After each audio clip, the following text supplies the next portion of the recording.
Há 21 anos, no dia 1º de julho de 1994, a economia brasileira passava por uma grande transformação. Entrava em vigor o novo Plano Econômico. O Desvendando a História vai explicar as principais mudanças causadas pelo Plano Real. O início dos anos 90 é marcado pela troca de presidente após o impeachment de Collor, o governo Itamar Franco e uma hiperinflação. Para amenizar a crise, em 93, o ministro da Fazenda, Fernando Henrique Cardoso, cria um novo plano econômico, o início do que seria o Plano Real. Só no ano seguinte a moeda era oficializada. O Plano Real foi um projeto econômico desenvolvido pela equipe do então ministro Fernando Henrique Cardoso, que entrou em vigor em 1994 e procurava lutar contra um dos maiores problemas, os maiores fantasmas da sociedade brasileira da época. Desde o fim da ditadura militar, um dos maiores problemas enfrentados pelo governo e pela população era a hiperinflação, na verdade chamada estagflação, processo de estagnação econômica e hiperinflação.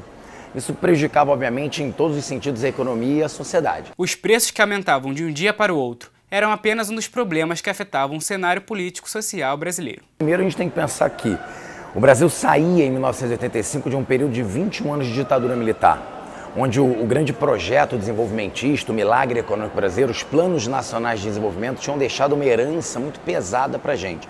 O endividamento externo, principalmente, que gerava essa hiperinflação. Mas, de uma forma geral, politicamente falando, a década de 80 foi uma década muito vitoriosa.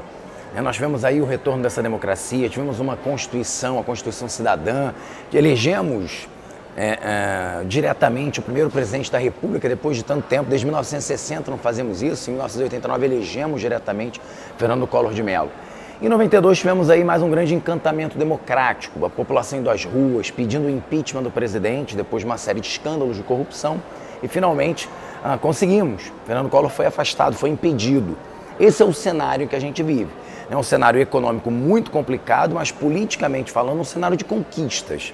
Há 21 anos, como moeda oficial do Brasil, o real começou forte, sendo equiparado de 1 para 1 com o dólar. A nova moeda fez efeito e reduziu a inflação de 2.700% no ápice da crise para 12,6% com o FHC já no poder. O grande lance do Plano Real é que ele não foi só uma nova moeda.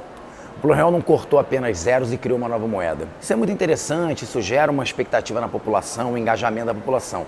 Mas o Plano Real, de fato, ele veio atrelado a uma política de Estado. Ele veio atrelado à política neoliberal. O brasileiro ganhou poder de compra e a estabilidade apresentou melhorias sociais. A medida não só contribuiu para o panorama econômico, como também fortaleceu a democracia. Todo governo, quando ele sofre um processo de instabilidade econômica, automaticamente ele sofre um processo de instabilidade política, que é difícil a gente desvencilhar isso, ao mesmo tempo que eles são coisas diferentes, eles caminham de braços dados. A partir do momento que o governo do Itamar Franco, consequentemente, consegue, a partir do Plano Real, conter essa inflação, isso dá uma nova perspectiva para a população, isso traz uma nova perspectiva para a economia. Isso faz com que o Fernando Henrique seja eleito e, consequentemente, reeleito para uma manutenção de um projeto que, de fato, economicamente falando, foi muito positivo para o Brasil naquele momento, teve seus efeitos colaterais, mas foi muito positivo naquele momento por estabilizar a economia. A gente pode sim entender que a estabilização econômica do Plano Real ajudou nesse processo árduo, nesse processo de consolidação da democracia naquele momento. Mas apesar dos bons resultados, o plano trouxe outros problemas. O lado negativo é um lado que às vezes nós não conseguimos enxergar, porque quando a gente fala que o Plano Real ele dependia de um Estado que evitava gastos, havia uma necessidade de diminuir os gastos públicos. Então, nós não temos gastos públicos, nós temos um juros muito elevado, então o crédito ele fica difícil nesse momento, você pegar dinheiro emprestado fica difícil. Então eu tenho uma dificuldade de crescer economicamente. Mas na verdade, Fernando Henrique, quando ele anuncia o plano, ele no momento anunciou um plano que faria a economia brasileira crescer. Não havia essa promessa. Na verdade, havia uma promessa de estabilizar essa economia, de acabar com a hiperinflação.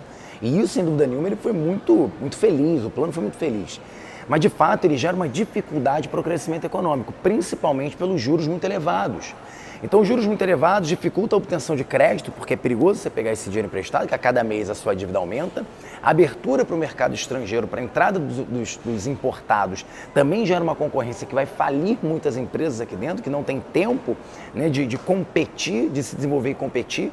Então, a longo prazo, isso acabou gerando, claro, falência de muitas empresas, acabou gerando desemprego e a falta de um investimento, um Estado neoliberal que procurava evitar gastos públicos, também acabou não investindo em setores considerados estratégicos, o que fez com que a longo prazo nós tivéssemos crise energética, crise de infraestrutura em geral, uma educação, né, bastante questionada. O Plano Real tem destaque na história, mas antes dele, outros já haviam sido adotados. A busca por ajustar os caminhos econômicos tornou o real a 10ª moeda do Brasil. Acho que a principal diferença é que os planos anteriores, Plano Cruzado 2, Plano Bresser, Plano Verão, é o que a gente chama de, eram planos que faziam uma espécie de choque na economia.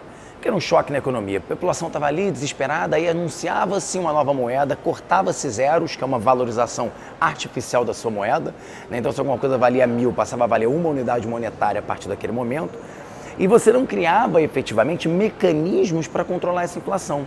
Você no máximo congelava preços. O congelamento de preços puro e simples ele não funciona. Porque ainda mais numa economia atrelada ao dólar, numa economia mundial atrelada ao dólar, isso fazia com que gradativamente o empresário ou o produtor se visse desvalorizado, né? O seu produto estava sendo desvalorizado e ele não podia aumentar os preços. Então nós tínhamos constantemente crises de desabastecimento, né? Então, quer dizer, não houve uma política efetiva para a redução da inflação, coisa que com o real aconteceu. O real, na verdade, se preocupou com uma estrutura econômica, uma proposta de Estado que promoveria o controle dessa inflação por diversas formas. Durante o programa, você aprendeu um pouco sobre uma das medidas econômicas mais importantes já adotadas no país, o Plano Real. Se quiser saber mais sobre fatos históricos, confira toda a série no site da TV UVA.